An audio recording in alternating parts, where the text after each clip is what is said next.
रात भी आई, पर वो राधिका मौसी से तेज निकली और राधिका मौसी के उससे पकड़ने के पहले ही वो भाग खड़ी हुई। जरूर बहू पैसा आया है उस चुड़ैल का, तभी तो श्रवण के कमरे में गई है। और अगली सुबह राधिका मौसी पिछली रात हुए हमले में किन चीजों का नुकसान हुआ उसका हिसाब लगा रही थी। उनके खेमे से एक आम के अचार की शीशी भी गायब हो चुकी थी और वो इमली भी जो कल श्रवण लेकर आया था। राधिका मौसी इस बारे में सोच ही रही थी कि श्रवण जल्दी से रसोड़े में आकर दवाइयों की पोटली ढूंढने लगता है। अरे बेटा क्या हो गया?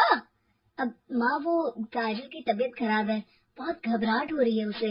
हे भगवान, मैंने पहले ही कहा था कि तांत्रिक को बुला लेते हैं, और नहीं, अब देखो उस चुड़ैल ने काजल को अपने वश में करना शुरू भी कर दिया है। हालांकि श्रवण भूतों में विश्वास नहीं करता था, पर अब वो भी डर जाता है और राजी हो जाता है एक तांत्रिक को बुलाने के लिए। कुछ ही घंटों में तांत्रिक आ जाते हैं और राधिका मौसी तांत्रिक जी को सब बता देती है। घोर संकट, घनघोर संकट, चुड़ैल को मारू जोर चाकट, ओम भट स्वाहा खटखा के आहा। अरे ये क्या मंत्र है? मेरे खुद के ओरिजिनल मंत्र है, कल रात को ही लिखे है, अच्छे लगे तो दाद चाहूंगा। एक और मंत्र सुनो, अर्ज किया है, आब्राकडाब्रा, दिल्ली बम्बई आगरा, चंदा मामा सूरले सुरन मामू जारा। ये मंत्र है? अरे कोई 40 वाली सा पढ़ो ना। वक्त कम है, 40 नहीं पड़ेंगे, 20-25 में काम चलाना पड़ेगा। अलग निरंजन जाके लंदन, मुफ्त का मंजान घिस मेरे नंदन।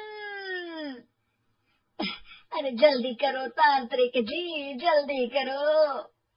तांत्रिक अपने उल झलूल मंत्र पढ़ने लगता है। श्रवण को तांत्रिक पे शक होता है। वो अपने एक डॉक्टर दोस्त को कॉल कर देता है ताकि कोई अनहोनी हो तो इमरजेंसी में चीजें मैनेज हो जाए। तांत्रिक धुनी रमाता है, जिसकी वजह से कमरे में काफी धुआं हो जाता है और जिसकी वजह से बहू की घबराहट बढ़ जाती है। अब भागेगी चुड़ैल। हाँ। बहू खांसते हुए धुएं से बचने के लिए बाहर चली जाती है।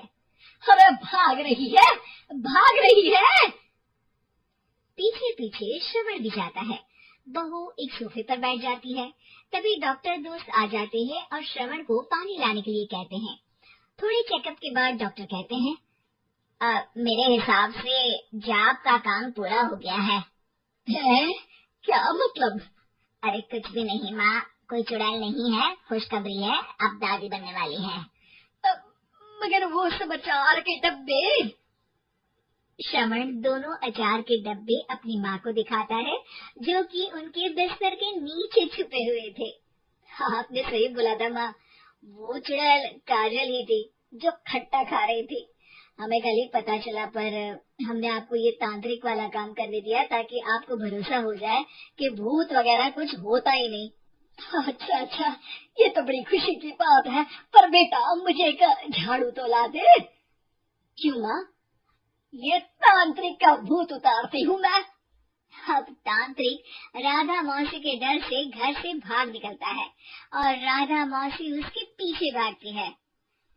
अरे संकट ये घनघोर है, तांत्रिक मुआ चोर है।